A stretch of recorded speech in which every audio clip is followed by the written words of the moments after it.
చిల్లర సాక్ష్యాల్లో యాదక్క డ్రామాస్ ఎలా ఉన్నాయి అనేది మనం చూద్దాం. ఓకే, నక్సలైట్ జీవితం, విగ్రహారాధన జీవితం, సేవలో బాహుబలంగా వాడబడుతున్న జీవితం, డబ్బులు తీసుకుని లేకపోతే మత మార్పిడి కోసం చేసే అబద్ధాలని బహిరంగంగా ఇలా వేదికల మీద కూర్చుంటారు.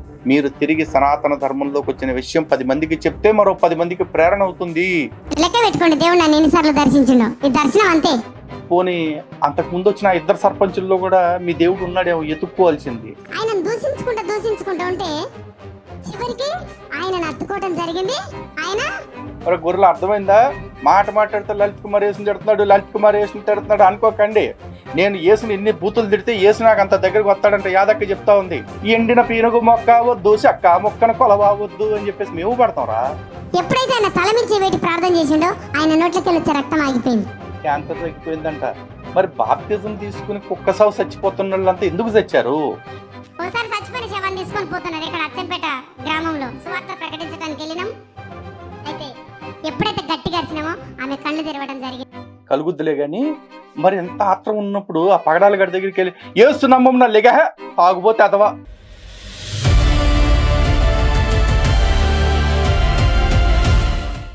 హిందూ బంధువులందరికీ జై శ్రీరామ్. ఈ క్రైస్తవ మత మార్పిడి బ్యాచ్ ఎవరైతే ఉంటారో వీళ్ళు చెప్పించే కొన్ని చిల్లర సాక్ష్యాలు ఉంటాయి. ఈ చిల్లర సాక్ష్యాలను చూస్తున్నప్పుడు కాసేపు నోటితో నవ్వాలనిపిస్తుంది, కాసేపు దేంతోనో నవ్వాలనిపిస్తుంది.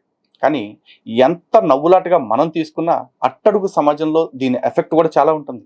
ఎందుకంటే చాలా మంది చదువు లేక కావచ్చు, అవగాహన లేక కావచ్చు, లేకపోతే వాళ్ళ యొక్క అప్పటి పరిస్థితులు కావచ్చు, వాటన్నిటి బలహీనతల యొక్క కారణంగా ఇలాంటి వాళ్ళు చెప్తున్న అబద్ధాలు, తప్పుడు సాక్ష్యాలు, ఈ చిల్లర సాక్ష్యాలు ఏవైతే ఉన్నాయో ఇవే నిజము అని నమ్మి మతం మారిపోతున్న వాళ్ళు చాలా మంది ఉన్నారు.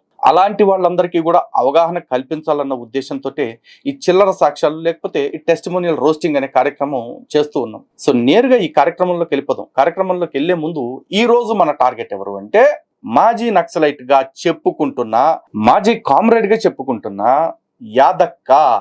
అది అంతే ఈవిడ పేరు. అయితే ఈవిడ సాక్ష్యాన్ని చూసేటప్పుడు మీకు ఒక విషయం చెప్పాలి. ఈవిడ ఒక 3 years బ్యాక్ ఒక సాక్ష్యం చెప్పారు, 2 years బ్యాక్ ఒక సాక్ష్యం చెప్పారు, 4 years బ్యాక్ ఒక సాక్ష్యం చెప్పారు. ఇందులో వింతే ఉందనుకుంటున్నారా? ఇక్కడే ఉంది. 4 years బ్యాక్ చెప్పిన సాక్ష్యం ఏదైతే ఉందో అది ఈ మధ్య బాగా ట్రోలింగ్కి గురవటంతో, ఈ మధ్య అంటే ఆవిడ చెప్పిన కాడి నుంచి కూడా ఆ తర్వాత ఆ వ్యాఖ్యలు మానేసి కొత్త కొత్త ఉదాహరణలు చెప్పడం మొదలుపెట్టారు. సో ఇప్పుడు ఆ రెండింటిని బేరీజ్ వేసుకుంటూ యాదక్క డ్రామాస్ అంటే చిల్లర సాక్ష్యాల్లో యాదక్క డ్రామాస్ ఎలా ఉన్నాయి అనేది మనం చూద్దాం. ఓకే, కమాన్ యాదక్క. నా సాక్ష్యం 3 విధాలుగా ఉందని చెప్పినా కదండి. ఏంటిదేంటిది గుర్తుందా? గట్టిగా చెప్పండి, నాకు చెవుడు కొంచెం. నక్సలైట్ జీవితం, విగ్రహారాధన జీవితం, సేవలో బాహుబలంగా వాడబడుతున్న జీవితం. నక్సలైట్ జీవితం అనగానే అక్క ఏదో దళంలో పనిచేసింది, కమాండరో లేకపోతే ఇంకేదన్నా ఇన్ఛార్జో అనుకుంటారేమో. ఏమీ కాదు. అక్క మొగుడు కలిపి, అంటే అక్క అంటే మా అక్కని కాదు బాబోయ్, నేను ఇట్లాంటి వాళ్ళని అట్లాంటి వరుసలతో పిలవలేను. కానీ ఏమో పేరు చివరి తోక తగిలించుకుంది కదా యాదక్క అని చెప్పేసి. యాది అంటే బాగోదు కదా, మళ్ళీ హిందూ దేవత పేరు, హిందూ దేవుడి పేరే అవుతుంది. అందుకని చివరి తోక మాత్రం ఉంచా. వీళ్ళిద్దరూ కలిసి నక్సలైట్ల దగ్గర కొరియర్గా పనిచేశారు అని చెప్పేసి చెప్పుకుంటున్నారు. సో దానికి కూడా గ్యారంటీ ఏం లేదు. ఎందుకంటే కొరియర్గా పనిచేయాలన్నా కూడా ఏ ప్రాంతము, ఏ దళము, ఇట్లాంటి ఏదో బేసిక్ ఇన్ఫర్మేషన్ కొంత ఇవ్వాలి. అవి ఏమీ ఎవరు వీళ్ళు ఏం చెప్తారు అంటే జస్ట్ వేగ్గా అలా కొన్ని చెప్పేస్తారంట. అలా అంటే నేను కూడా చేశానని చెప్పుకోవచ్చు ఏదో ఒక దానిలో. మరి నా పేరు యాదమ్మ, మాది నల్గొండ డిస్టిక్, మేము కులానికి వడ్డేర వాళ్ళం. ఈ డైలాగు అస్సలు మర్చిపోవద్దు. ఏదో ఆషామాషిగా చెప్పింది మేము కులానికి వడ్డెర వాళ్ళం అని చెప్పి అనుకోవద్దు. ఎందుకంటే ఆ కులం మొత్తాన్ని కూడా మతం మార్చాలని కంకణం కట్టుకుంది. వాళ్ళని మతం మార్చటం కోసం అని చెప్పేసి ఆ కులం పేరు తగిలించుకుంది. కాకపోతే కర్మ ఏంటంటే నిన్న మొన్న మతం మారిన ఇట్లాంటి చాలా మంది సైతాన్ బ్యాచ్లు, అదే సైకో బ్యాచ్లు మతం మారిన తర్వాత సాక్ష్యాల పేరుతో ఇలా వచ్చేసి చెప్పే అబద్ధాలని, వీళ్ళు డబ్బులు తీసుకుని లేకపోతే మత మార్పిడి కోసం చేసే అబద్ధాలని బహిరంగంగా ఇలా వేదికల మీద కూర్చుంటారు. కానీ కొంతమంది మనకు కాల్ చేస్తూ ఉంటారు. కాల్ చేసి అన్న మీ వీడియోస్ చూసి మేము ఈ మధ్య హిందుత్వంలోకి తిరిగి వచ్చామన్నా అంటారు. చాలా సంతోషం అమ్మా, ఒక్కసారి మీరు మన స్టూడియోకి వస్తారంటే లేదన్నా మా ఇంట్లో ఊరుకోరన్నా. మరి ఏం చేస్తారన్నా? మీరు తప్పు చేసినప్పుడు ఆ తప్పుని 10 మందికి చెప్పుకోవటానికి, ఆ తప్పుకి తప్పుడు మాటలు కలిపి చెప్పుకోవటానికి సాక్ష్యాల పేరుతో ఇలా మైకులు పెట్టుకుని ఎక్కడ పడితే అక్కడ మాట్లాడతారు. కానీ తిరిగి హిందుత్వంలోకి వచ్చిన తర్వాత మా గురించి వద్దన్నా, మా పేర్లు బయట చెప్పొద్దన్నా, జస్ట్ మీకు థ్యాంక్స్ చెప్పుకుందామని చేసాం. నాకు థ్యాంక్స్ చెప్పడం వల్ల నాకేమన్నా నయా పైసా లాభమా? కాదుగా. మీరు తిరిగి సనాతన ధర్మంలోకి వచ్చిన విషయం 10 మందికి చెప్తే మరో 10 మందికి ప్రేరణ అవుతుంది. ఎందుకంటే వీళ్ళు చెప్పే అబద్ధ సాక్ష్యాలు నిజం అనుకుని మతం మారిపోయిన వాళ్ళు అక్కడికి వెళ్ళిన తర్వాత ఆ అబద్ధాన్ని తెలుసుకుని ఆ మోసాన్ని తలుచుకుని తిరిగి ఆ మతాన్ని చీగొట్టి మన ధర్మంలోకి తిరిగి వస్తా ఉన్నారు కదా. మరి దాన్ని ఎంత గొప్పగా, ఎంత ఘనంగా, ఎంత గర్వంగా చెప్పుకోవాలి. కనీసం ఇప్పటికైనా కళ్ళు తెరుచుకోండి. నాకు ఫోన్ చేసి మాట్లాడి నా పేరు పెట్టొద్దు, నా కాల్ రికార్డ్ బయట పెట్టొద్దు అని బతిమాలుకుంటూ నా టైం వేస్ట్ చేసే పనులు చేయకండి. ఓకే, సో వినండి. ఇప్పుడు రేపు మాపు చెప్తాను, మొత్తం చెప్తే ఇప్పుడు నువ్వు మొత్తం చెప్తావమ్మా. నువ్వు చెప్పే సొల్లంతా వినటానికి వినిపించడానికి మేము తిరగలేం కదా. కాబట్టి ఇంపార్టెంట్ విషయాలు మాత్రమే తీసుకుని ముందుకెళ్దాం. ఓకే, చిన్న వయసులో నాకు 12 సంవత్సరాల వయసులో మా నాయన 2 కళ్ళు పోవడం జరిగింది. మా తాత తట్టుకోలేక ఎట్లనైనా వీని కొట్టాలి, ఎవరికి కనబడకుండా అయ్యో మా మామ మంచోడు అనిపించుకోవాలి, కానీ యువతలోడు నాశనం అయిపోవాలి. అదేంటిదంటే చేతబడి వాళ్ళ దగ్గరికి వెళ్ళి మంత్రకట్లకు సంబంధించిన పదార్థం తీసుకొచ్చి ఆయన పనిచేసే దాంట్లో వేసిపోవడం జరిగింది. వచ్చింది ఆ దినం పోదామని వీళ్ళు రెడీ అవుతున్న పరిస్థితిలో ఆయనకు మధ్యరాత్రి ఒక కళ వచ్చిందంట. ఏమని, రేపు పొద్దున నువ్వు పనికి వెళ్ళొద్దు అని ఒక వ్యక్తి ఆయనకు చెప్పడం జరిగింది. ఆ వ్యక్తి ఎవరంటే 30 సంవత్సరాల వయసు, ఇక్కడ వరకు చుట్టూ మొలవని గడ్డం ఉన్న వ్యక్తి మన ఆయన కళలో కనిపించింది. సరే పొద్దున లేచి పాపం ఈ సాక్ష్యంలో ఈయన ఎవరు అని చెప్పడం మర్చిపోయింది. ఇంకో సాక్ష్యం 4 ఏళ్ల క్రితం చెప్పిన దానిలో చెప్పింది, కావాలంటే అక్కడ చూడండి. మా నాయన కళలో వచ్చిన వ్యక్తి ఎవరంటే యేసుప్రభు దేవుడు. చూశారుగా, స్వయాన యేసుక్రీస్తే వచ్చి వాళ్ళ నాన్నకి చెప్పాడు, నువ్వు రేపు పనికి పోమాకరా అని చెప్పేసి. ఈ యేసు ఎప్పుడు చెప్పినా అది చెప్తాడు, నువ్వు పనికి వచ్చే పనులు నేను చేయమాకరా అని చెప్తాడు. కానీ ఇక్కడ ఏం చెప్పాడు, నీ కళ్ళు పోతాయి. ఎందుకంటే ఒకసారి శాండ్ బ్లాస్ట్ ఇది అయిందంట, చెప్పుద్ది చూడండి. అది సండే రోజు సెలవు దినం కాబట్టి ఎవరు పనికోలే, ఇద్దరే ఉన్నారు భార్య భర్తలు. మా అమ్మ బత్తి పట్టుకుందంట, మా నాయన దాన్ని లోడ్ చేస్తా ఉన్నాడు. టక్కు నేను చేతులు తెలియకుండా వెళ్ళిపోయింది. అది ఆ లోడ్ చేసిన మట్టి 2 కళ్ళ కొట్టుకొని 2 కన్నుగుడ్లు అక్కడికక్కడ కారిపోవడం జరిగింది. ఇక్కడ మీ అందరికి డౌట్ రావచ్చు, యేసు కళ్ళలోకి వచ్చి పనికి పోవద్దురా అని చెప్పాడు కానీ పేలిపోతుంటే ఎందుకు కాపాడలేదు అని. కానీ ఆ డౌట్కి సమాధానం మీరు కానీ నేను కానీ ఏ క్రైస్తవుడు కానీ సమాధానం చెప్పలేడు. ఎందుకు అలా చెప్పేదే అయితే, ఒరే బకాడి దాగి రోడ్డు మీదకి పోతే కుక్క సాగు సస్తావురా అని పగడాల గడికే చెప్పుండేవాడు. అన్ని రోజుల నుంచి ప్రార్థన చేస్తున్నా ఆడికే చెప్పనోడు అసలు మతమే మారనోడి దగ్గరికి వచ్చేసి అయ్యన్ని ఎందుకు చెప్తాడు? కేవలం ఏంటంటే ఈ సాక్ష్యంలో వీళ్ళ అమ్మా బాబుల్ని ఎదవలుగా చూపించడం. ఎందుకంటే డైరెక్ట్గా ఏమో చెప్తుంది, మా బాబు ఒక పెద్ద అనుమాన పిశాచి, ఎవడన్నా అందరూ పనికి వెళ్తా ఉంటే ఇంట్లోనే కూర్చునేవాడంట. ఎందుకంటే అందరూ పనికి వెళ్ళారు, ఏమైనా పనికి పంపిస్తే ఏమి ఎక్కడ వాళ్ళతో బంచిక్ అయిపోద్దాం అని చెప్పేసి. కాబట్టి అందరూ ఇళ్ళకాడు ఉండే రోజుల్లో పెళ్ళాన్ని తీసుకుని వీళ్ళిద్దరే పనికి వెళ్ళేవాళ్ళంట. నిజానికి ఇదంతా జరిగిందా లేదా అని నాకు తెలీదు. కానీ తను మతం మారిన తర్వాత 10 మందిని మతం మార్చడం కోసం సాక్ష్యం పేరుతోటి సొంత తల్లిదండ్రుల్ని కూడా, సొంత తాతని మేనమామల్ని కూడా ఎన్ని అవమానాలకి గురి చేస్తుందో ఈ యాదక్క మీరే చూడండి. సరే ఇంటికి వచ్చినాక మా నాయన అంటాడు, చూడు నిన్న మన దాకా నిన్ను కాపాడుకున్నా కళ్ళున్నాయి కాబట్టి, ఇప్పుడు ఎదురింటోడు వస్తున్నాడా వెనకింటోడు వస్తున్నా మన ఇంటికి, నిన్ను ఎటువంటి మొగాయన నిన్ను చూస్తున్నాడు అనే మాట ఈమెను వేధించటం మొదలుపెట్టిండు. సరే అట్లా నేను ఎవరిని చూస్తలేను, నన్ను ఎవరు చూస్తలేరన్నా కూడా అయినా వినే రకం కాదు.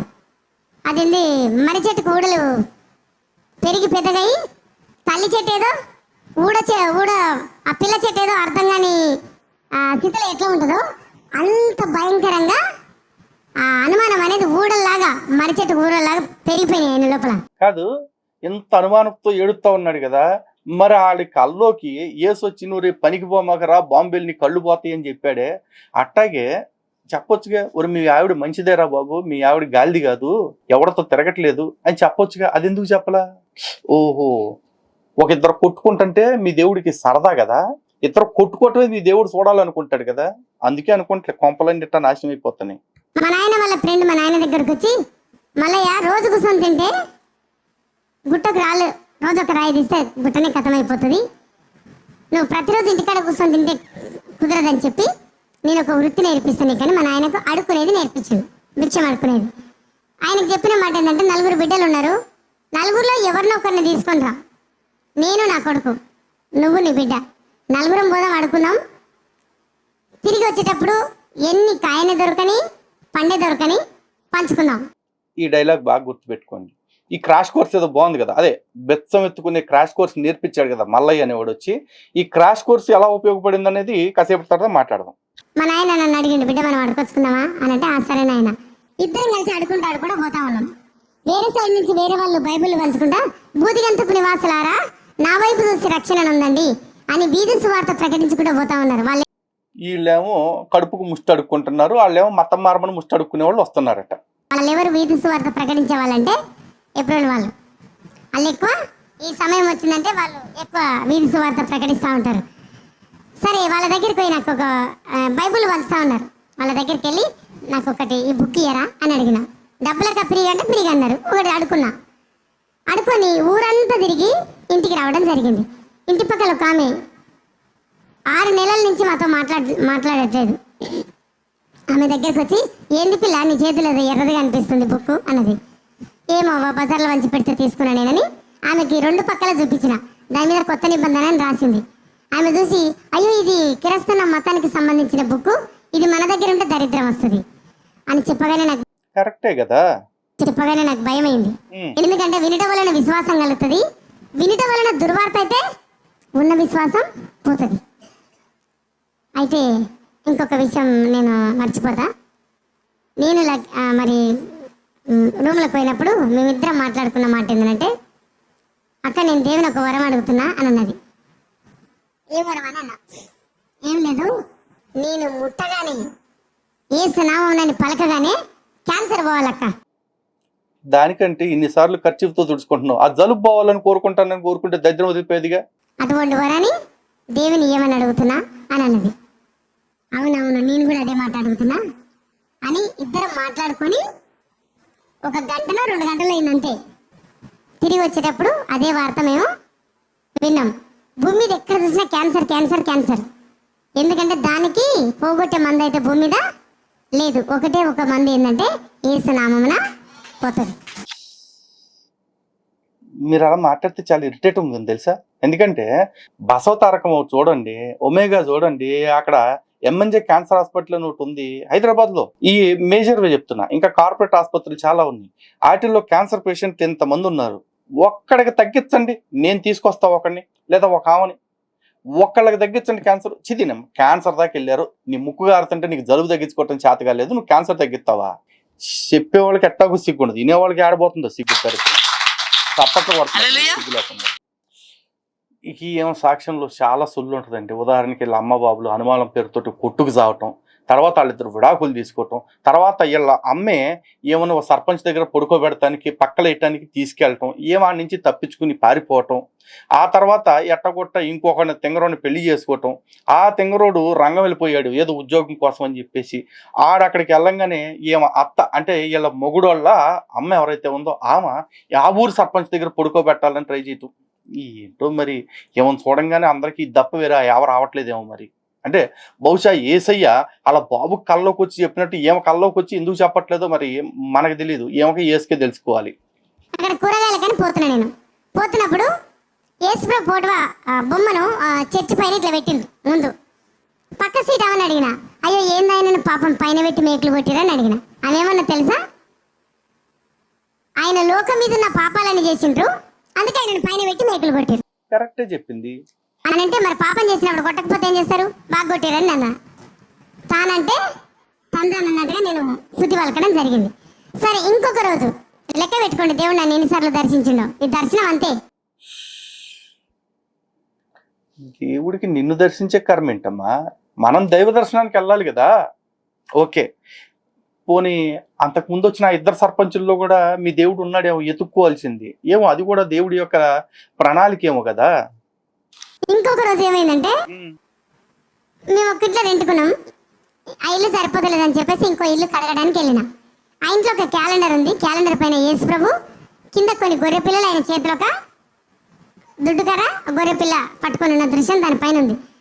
ఒక ఆమె పనిమాల నా దగ్గరకు వచ్చి, మీరు హిందువులా కిరస్థానం వల్ల అని అడిగింది. మేము హిందువులే అమ్మ అని చెప్పిన. ఇది కిరస్థానం మతానికి సంబంధించిన క్యాలెండర్, ఇది మన ఇంట్లో ఉంటే దరిద్రం వస్తుందని చెప్పింది. నిజంగా హిందువుల్లో అంత అవగాహన ఉందా? ఇంత కాన్ఫిడెంట్గా హిందువులు చెప్తున్నారా యేసు ఫోటో కొంపలో ఉంటే దరిద్రం అని చెప్పేసి? అట్లాంటి హిందువులందరికీ దండం పెట్టాలమ్మా నిజంగా. హిందువులు అందరూ నేర్చుకోండి, సమాజంలో అలాంటి వాళ్ళు ఉన్నారు. కాకపోతే నాకు అర్థం కానిది ఏంటంటే, ఏమని ఇన్నిసార్లు దర్శించాడు కదా యేసుని వ్యతిరేకిస్తుంటే, నేను అమ్మలక్కలు తిడతా ఉన్నాను కదా, ఒక్కసారి కూడా నా దగ్గరికి వచ్చి తిట్టమాకరా ప్లీజ్ రా నాకు దండం పెడతాంటారు ఒక్కసారి కూడా ఎందుకు అడగట్లేదు యేసు? ఏమో ఒకసారి రా నా దగ్గరికి కూడా అడుగు, కనీసం నువ్వు అడుక్కుంటే అన్నా నేను ఏమన్నా మారుతానేమో చూద్దాం. దరిద్రమైంది నయమడి పడ్డది అని చెప్పి నా చేతిలో అంతే, అదృష్టం ఒక్కసారి తలుపు తడద్ది, దరిద్రం తీసే వరకు తడతానే ఉంటది, నువ్వు ఎప్పుడూ తీసి ఉంటావు. ఆ ఇల్లు ఊడుస్తున్న చీపురు పుల్లలు తీసుకొని ఇరిసి ఆ క్యాలెండర్ ముట్టుకోకుండా చీపురు పుల్లలతోటి ఇట్లా పట్టుకుపోయి పెట్టగడ్డ మీద పడేసి వచ్చిన. కరెక్ట్ ప్లేస్ లో నీసావులే. అన్ని ప్రార్థన మొత్తం అయిపోయినాక పాస్టర్ గారు ఏసునామలో ఈ పిల్లగానిలో పడిన జ్వరం బయటికి రాని, ఒక పిల్లగానికి ఏదో జ్వరం వచ్చింది, ఆయన పిలిచిండు బయటికి. మైకులో నాకు ఇది వినబడ్డది. నేనన్నా ఓహోహోహో అని వీళ్ళ శాదస్తం పాడగాను, జ్వరానికి నోరున్నాయా చెవులున్నాయా, వీళ్ళు పిలవంగానే వస్తున్నాను రావడానికి అని చెప్పేసి పాస్టర్ గారిని దూషించటం మొదలుపెట్టిన. ఎందుకంటే అప్పుడు నువ్వు ఇంకా గొర్రె అవ్వలేదుగా, అందుకే అట్లాంటి దిక్కుమాలి అసలు నమ్మలా. అది ఎగతాళిగా చేసి నమ్మటం మొదలుపెట్టిన. అంటే ఒక్కొక్క మాటకు, ఇప్పుడు నేను తిడుతున్నా ఒక మాట, నేను ముందుకు వస్తున్నా, నేను తిడుతున్న ఒక్కొక్క మాటకు దేవుడు ఆయన ఒక అడుగు నా సైడు, నేను ఒక అడుగు ఆయన సైడు. అర్థమవుతుందా? మాటి మాటికి నడువు నా దగ్గరికి రా. అయితే మాటి మాటికి తిట్టుకుంటా లాస్ట్కి ఏమవుతారో తెలుసా? ఇద్దరు కలిసి ఏమన్నామని చెప్పేసి ఏమవుతారు, దూరంగా ఉన్న వాళ్ళు తిట్టుకొని దగ్గరికి అవుతారు. దగ్గరికి అయినప్పుడు ఇద్దరు చేతులు వేస్తాయి, అవునా? కానీ ఇక్కడ జరిగింది ఏందో తెలుసా? ఆయన దూషించుకుంటూ ఉంటే చివరికి ఆయన అత్తుకోవడం జరిగింది. ఆయన ఈ బైబిల్ తీసి నన్ను ఎత్తిలో పెట్టడం జరిగింది. గొర్రెలు అర్థమైందా? మాట మాట్లాడితే లలిత్ కుమార్ యేసుని తిడుతున్నాడు అనుకోకండి. నేను యేసుని ఎన్ని బూతులు తిడితే యేసు నాకు అంత దగ్గరకు వస్తాడంటే యాదక్క చెప్తా ఉంది. అందుకే నమ్మలక్కలు డమ్మ డెక్క డాలి, తప్పున్న డాషు గాలిన డాషు అని చెప్పేసి తిట్టినా కూడా, తిట్టలేదు అలా తిట్టినా కూడా వీడు యేసుకు దగ్గరగా వస్తున్నాడు అని మూసుకుని ఉండండి. అర్థమైందా? ఇది యాదక్క థియరీ అనమాట. అందుకే ఇవాళ నుంచి యేసుని అనే ప్రయత్నం చేసుకుంటా. అది నాకు యేసుకి ఉండే బాండింగ్ అనమాట. ఓకే, అలా కొట్టాలి చప్పట్లు. దేవునికి మహిమ కలుగును గాక. కలుగుద్దులే, ఎందుకంటే అసలు లేదు కదా. అయితే అట్లా తిట్టిన వ్యక్తిని మా ఆయనను తీసుకుని మా అమ్మోళ్ళ ఇంటికి వచ్చినప్పుడు మా అమ్మ దేవుని నమ్ముకున్నా అని చెప్పగానే నాకు ఒళ్ళు మండిపోయింది. ఏందమ్మా పోయి ఆమతాలో కలిసిండ్రు, పని పడలేదా ఏమన్నా అని చెప్పేసి మా అమ్మని తిట్టిన. వాళ్ళకి సంవత్సరానికి 2 పండుగలు ఉంటాయి, నాకు 2 తెలుసు. ఏంటిది? క్రిస్మస్, గుడ్ నవ్వుతుంది. గుడ్ ఫ్రైడే ఏంటి, గుడ్డును ఫ్రై చేసుకుని తినే డే అనుకున్నావా? కాదమ్మా, మీ ప్రభువును పుట్టుకుమని పైకి పంపించిన రోజు అది. 2 తప్ప నాకు వేరే దాని గురించి తెలియదు. అది కూడా ఏదో ఉప్పులో నిప్పేసినట్టు. కానీ మాకు 360 రోజులు పండుగలు. అమ్మా ఇన్ని పండుగలు వదిలిపెట్టి ఆ 2 పండుగల కన్నా మీరు పోయింది అని తిట్టిన. తర్వాత ఇంకొక మాట ఏంది, బొట్టు కాసులు లేని భర్త తెచ్చిపోయిన లాగా ఉంటారు, పోయి గన్న కలిసి మొత్తం అన్నిటికీ దూషణ మాటలు మాట్లాడకుండా తిట్టడం జరిగింది. మా అమ్మ అన్నది నీ భర్త చచ్చిపోయింది అనుకో అని చెప్పి మా ఆయనను తీసుకొని చర్చికి తీసుకొని పోయింది. ఇక్కడ కేడి సామ్యూల్ అన్న పాస్టర్ ఉన్నాడు, ఆయన ప్రార్థన చేసిన చాలా మంది. ఈ పాస్టర్ గాడి పేరు కూడా భలే సెట్ అయిందమ్మా. ఆ కేడి గాడు, అదే ఆ కేడి సామ్యూల్ మిమ్మల్ని అట్ట మతం మార్చాడు అనమాట. ఇంతకీ మీ అమ్మ మీ ఆయన్ని తీసుకెళ్తుంటే మీ ఆయన అలా వెళ్ళిపోయాడు ఊపుకుంటా. తేడా కొడుతుంది సీనా అని చెప్పి ఈయన తీసుకొని పోయింది. వాళ్ళ వెనకాల ఒకటి మంచిగా వెనక నాయిపులు పచ్చడి అయితే కదా, వాళ్ళు తీసుకుపోయి మంచిగా చెప్పిస్తానంట, నువ్వెందుకు రాలేదు అనే మాట అంటారు. మంచిగా లేనప్పుడు ఏదో మూలుకుంటుంటారు, మంచిగా వెనక చేయలేస్తుంది అని చెప్పేసి అన్నట్టు ఇందాక అసలు విషయం చెప్పలేదు కదా, వీళ్ళ ఆయన క్యాన్సర్ వచ్చింది. భయపడి వాళ్ళే ఆయన వెనకాల పోయి ఏమనంటే ఇట్లా పాస్టర్ గారు కూర్చోనంటే కొంచెం యేసు ప్రభుకి చెప్పారా మా ఆయనను మంచిగా చేయమని అన్నా. ఏమని యేసు ప్రభుకు చెప్పండి నా భర్తను బాగా చేయమని. ఆయన ఇట్లా చూసిండు, మా పాస్టర్ అన్న బ్లేడ్ లాంటోడు. అర్థమైందా? ఇద్దరు కలిసి బ్లేడ్ని పట్టుకొని నాకు కావాలని గుంజుకున్నారు అనుకో ఏమవుతుంది, ఇద్దరు వెళ్ళి దిగి ఆడబడతాయి. అట్లా అటువంటి పాస్టర్ గారికి పోయి నేనేమన్నా కొంచెం మీ యేసు ప్రభుకి చెప్పండి మా ఆయనను మంచిగా చేయమని. ఆయన అన్నాడు యాదక్క ఈ వయసులో ఉందంటే ఆ వయసులో పాస్టర్ని గట్టిగానే అడుగుంటుందిలే. యేసు ప్రభుకి ఏం బాధమ్మా, మీ ఆయన మంచిగా చేస్తుంది, ఆయన కూలాడు అనుకున్నావా, పని పడలేనాడు అనుకున్నావా అని అన్నాడు. నోరు మూసుకొనుకున్నా. ఈ కంత్రి పాస్తారు ఎవరు పెట్టిరో ఇంకాను. కొద్దిసేపు ఏదో నెత్తిలో నన్ను చేయబెడతారంట, నోట్లో నూనె వేస్తారంట, అదేదో ప్రార్థన చేస్తారంట, చేపించుకొని పోతే అయిపోతుంది. నాకు వచ్చిన బాధ ఏంది, ఈయనతోటి గొడవ అనుకున్నా. ఆయన అన్నాడు, తల మీద చేయబెడతాడు, నోట్లో నూనె వేస్తాడు అని నువ్వు అనుకుంటున్నావు కదా అని అన్నాడు. ఇదేంద్రా ఆయన కొట్లాడితే నోటికి నోరు ఇద్దరు కలిసి తిట్టుకుంటే నువ్వేమన్నావు అని ఏమన్నా అనొచ్చు, కానీ లోపల మాట్లాడుకున్నది కూడా ఈయన మాట్లాడుతున్నాడు బయటికి అని చెప్పి ఇంకా నేను మౌనంగా కూర్చున్నా. ఆయన అన్నాడు, నా యేసు ప్రభును నీ యేసు ప్రభుగా చేర్చుకుంటే ఆయన నీ భర్తను బాగు చేస్తాడు అని చెప్పి మా ఇద్దరికి ఒప్పింపు ప్రార్థన చేయించి, యేసు ప్రభు అంటే ఆయన నిజమైన దేవుడు, ఆయన మనల్ని పుట్టించిన సృష్టికర్త, దేవుళ్ళని పేర్లు పెట్టుకున్న వాళ్ళు ఎంతో మంది ఉన్నారు. ఎవరు మన కోసానికి రక్తం గార్చలేదు, ప్రాణం పెట్టలేదు. ఆయన రక్తం గార్చిన దేవుడు, ప్రాణం పెట్టిన దేవుడు అనే మాట ఆయన నాకు చెప్పడం జరిగింది. కొత్త సొల్లు ఏం చెప్పరుగా, ఎప్పుడు చెప్పే రొట్టిదే.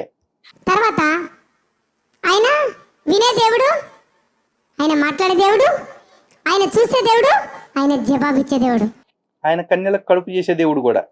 వినే దేవుడు, ఆయన మాట్లాడే దేవుడు, ఆయన చూసే దేవుడు, ఆయన జవాబిచ్చే దేవుడు అనే మాట ఆయన నాకు చెప్పిండు. ఆ మాట నా హృదయాన్ని పట్టేసింది. ఇంతమంది దేవుళ్ళకి పూజ చేస్తే ఒకరి గురించి ఏంటనే మరి చెప్పలే, ఈయన చూస్తాడని చెప్పలే, ఈయన జవాబిస్తాడని చెప్పలే. మరి ఈ దేవుడు ఆయన వింటాడు, ఆయన మాట్లాడతాడు, ఆయన చూస్తాడు, ఆయన జవాబిస్తాడు. ఈ 4 గుణాలు ఎవరికి ఉన్నాయి? ఇప్పుడు యేసుని నేను అమ్మలక్కలు తిడుతున్నా, వింటున్నాడా? లేదు. యేసుని నేను చాలా రకాలుగా అవమానిస్తున్నా, చూస్తున్నాడా? లేదు. యేసు పుట్టుక గురించి, యేసు తల్లి గురించి ఇన్ని ప్రశ్నలు వేసా, జవాబు ఇస్తున్నాడా? లేదు. అరే ఏమీ చేయట్లేదు, మరి నా దగ్గరకు వచ్చేపటికి ఎందుకంటావు? మీకు మీ క్రైస్తవ ప్రపంచం మొత్తానికి ఛాలెంజ్ ఇస్తున్నా. ఒక్కసారి ప్రభువు నా దర్శనానికి వచ్చి నన్ను దర్శించుకోమని చెప్పండి, అపాయింట్మెంట్ ఇస్తాను. నేను ఇచ్చి దర్శనం చేసుకుని, లలిత్ కుమార్ నువ్వు అడిగే ప్రతి ప్రశ్నకి ఇదే సమాధానం అని నాకు చెప్పమనండి. తెల్లారి నుంచి యేసు మీద వీడియో కాదు కదా, చిన్న డైలాగ్ వేస్తే చూడండి. క్రైస్తవులకి బహుశా ఇంతకంటే లైఫ్ టైం బంపర్ ఆఫర్ అవ్వడేమో. లేదంటే ఇన్ని సాక్ష్యాలు చెప్తున్నా, యాదక్క లాంటి అక్కర్లో అయితే ఇంకో సోదక్కో గేదక్క ఎవరు వచ్చినా పర్లా, మీరందరూ ప్రార్థన చేసి ఒక్కసారి యేసుని నన్ను దర్శించరమ్మని చెప్పేసి చెప్పండి. సోది. మరి ఇంకొక మాట ఏమన్నాడంటే, యేసు ప్రభు దేవుడు, దేవునికి మానవునికి పాపం అనే గోడ ఉంటది, అది గుండు కొట్టించుకున్న పోదు, గుండంలో మునిగినా పోదు. యేసుక్రీస్తు రక్తంలో ఎవరైతే కడగబడతారో వాళ్ళ పుట్టుక నుంచి వచ్చిన పాప గుణం పోతుంది అని చెప్పిండు. ఎవడా ఎదవ చెప్పినోడు? ఎందుకంటే గుండంలో మునగటం మనకి తెలుస్తుంది, అది మునిగేటప్పుడు మనకు ఒక భావన ఉంటుంది. అలాగే ఇంకోటి ఏదో అన్నావు కదా, గుండు కొట్టించుకున్నా పోదు అని చెప్పేసి, అప్పుడు చేయించుకునేటప్పుడు కూడా మనం దేన్ని విడిచిపెడుతున్నామో ఒక భావన ఉంటుంది. కానీ నువ్వు యేసు రక్తంలో మునగటం అన్నవే, కనీసం కోడి రక్తంలో కూడా మిమ్మల్ని ఏ పాస్టర్ గడు ముంచడో, మళ్ళా తీసుకొచ్చి ఆ నీళ్ల తొట్టులోనే ముంచి ఇదే యేసు రక్తం అనుకో అంటాడు. అర్థమైందా? ఇక్కడ మేము నదుల్లో మునిగేటప్పుడు అందులో మా దేవుళ్ళ యొక్క రక్తం ఉండదు, మా దేవుళ్ళే ఉంటారు. కానీ మీరు నీళ్లలో మునిగేటప్పుడు ఆ నీళ్లలో మీ దేవుడు ఉండడో, మీ దేవుడి యొక్క రక్తం ఉంటుంది అనమాట. అర్థమైందా? అది మరి ఓ పాజిటివో, ఏ పాజిటివో, ఎక్స్ పాజిటివో, సెక్స్ పాజిటివో నాకు తెలియదు, కానీ మొత్తానికి ఆ బ్లడ్ కంపు కొడతా ఉంటుంది. ఎందుకంటే 2000 సంవత్సరాల క్రితం కాచిన రక్తం అది. అర్థమైందా? దిక్కుమాల మాటలు, దిక్కుమాల వేషాలు మా దేవుళ్ళ గురించి మాట్లాడితే రిటర్న్లో మేము ఇచ్చే సమాధానం కూడా ఇలాగుంటుంది. దీన్ని చూసి చాలా మంది మా దేవుడిని ఇట్టా అన్నాడు, అట్టా అన్నాడు. రేయ్, మీరు మా దేవుళ్ళ గురించి ఇండైరెక్ట్ గా మాట్లాడితే మేము మీ దేవుడి గురించి డైరెక్ట్ గా మాట్లాడతాం. అర్థమైందా? మీకోసం మీ దేవుడు రక్తమే గార్చాడో వచ్చే గార్చాడో నాకు తెలియదు, కానీ మా దేవుళ్ళు మా కోసం ఈ సమస్త సృష్టిలోనూ పరమాత్ముడు తానే అయి ఉన్నాడు అని చెప్తున్నాడు. ఇందులో ప్రతి అణువు, ప్రతి రేణువు కూడా పరమాత్ముడే. అదే మాట మాకు మా వేదాల్లో, ఉపనిషత్తుల్లో కూడా చెప్పారు. యచ్చ కించిత్ జగత్ సర్వం దృశ్యతే శ్రూయతే పివా అంతర్బహిశ్చ తత్ సర్వం వ్యాప్య నారాయణ స్థితాః. ఈ కనిపించే, వినిపించే సృష్టిలో ఉన్న ప్రతి అణువులో పరమాత్ముడు నిండి నిబిడీకృతమై ఉన్నాడు. కానీ మీ యేసు ఎక్కడున్నాడో చెప్పండిరా. మీ యేసుని సర్వాంతర్యామి అని చెప్పే దమ్ము మీలో ఎవరికన్నా ఉందా? మీ యేసుని సర్వాంతర్యామి అని మీ పుస్తకంలో ఎక్కడైనా చెప్పిందా? కనీసం మీ యేసు ఎప్పుడైనా వచ్చి నేను అంతటా నేనే ఉన్నాను, కలిగి ఉన్నదాని ప్రతి దాని యందు నా శక్తి ఉంది అని చెప్పాడా? లేదు. ఊరికే అలా నీళ్ళలోకి తీసుకొచ్చి చి సిగ్గు లేకుండా చివరికి మేం పవిత్రంగా పూజించే నదుల్లోకి వచ్చి అక్కడ బాప్తిజం ఇచ్చుకుంటున్నారు కదరా పాపిష్టి మొహాలు తగలయ్యా. ఎరా మీరు ఒక మాట మాట్లాడితే మేము 10 మాటలు మీ దేవుడి గురించి మాట్లాడలేం. మీ దేవుడి గురించి కాదా, మీ కోచిగాడి గురించి మాట్లాడలేమా మేము? మాట్లాడతాం. నిన్న అదేతో పనికి మాలిందో పాట పాడుతుంది, రాయి రప్పని మొక్క వద్దు, చెట్టు పుట్టని కొలవద్దు అని చెప్పేసి. మేం పాడలేమా? ఎండిన పీనుగు మొక్క వద్దు, చెక్క మొక్కను కొలవద్దు అని చెప్పేసి మేము పాడతాం రా, దిక్కుమాలిన ఎదవల్లారా. కాకపోతే మా పని మేము చేసుకుంటాం, మీరు మీ పని మానేసి ఊళ్ళో వాళ్ళ పని మాత్రమే చేసుకుంటూ బతుకుతారు. సిగ్గు లేని బతుకులు, తగలయ్యా గొర్రె బతుకులు. ఆ మాట నా హృదయాన్ని పట్టేసింది. ఏమని? పుట్టుక నేను చూసిన పాపగుణం. ఏందమ్మా నువ్వు చేసిన పాపం అని అడగండి. ఏంటంటే మా అత్తగారి ఇంటికి వచ్చినాక బాగా తాడి చెట్లు, నాకు నలుగురు తోటి కోడళ్ళు, ఒక ఆడబిడ్డ. అవి వచ్చిన కళ్ళంతా మేమే తాగాలి, ఆడోళ్ళు మొగోళ్ళంతా. మేము తాగిన తర్వాత ఏమైనా మిగిలితే బర్రె కుర్తిలో పోస్తాం. తెల్లారే వరకు ఎంత గట్టి తాడు పెట్టి కట్టేసినా అది తెంపుకొని పారిపోతుంది. ఎందుకో తెలుసా? 10 మంది కళ్ళు మిగిలిన కళ్ళల్లో పోసే మనకే నిజం వస్తుంది, దానికి రాదా? ఎందుకు తెంపుతుందో అర్థం కాలే. దేవి నమ్మినాక నాకు అర్థమైంది దాని పరిస్థితి. ఎవరన్నా ఒక్కళ్ళన్నా కొత్తగా చెప్తారేమో అనుకున్నా. ఈ మధ్య ఆడవాళ్ళు కూడా ఇట్టగా తగలడ్డారనమాట.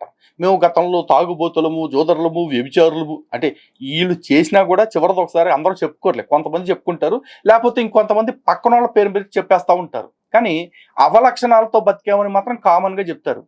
మరి ఇన్ని అవలక్షణాలు మతం మారంగానే పోయేదైతే మరి ఆడు బకాడిదా కుక్క సాగు వస్తే ఏం చేశారా?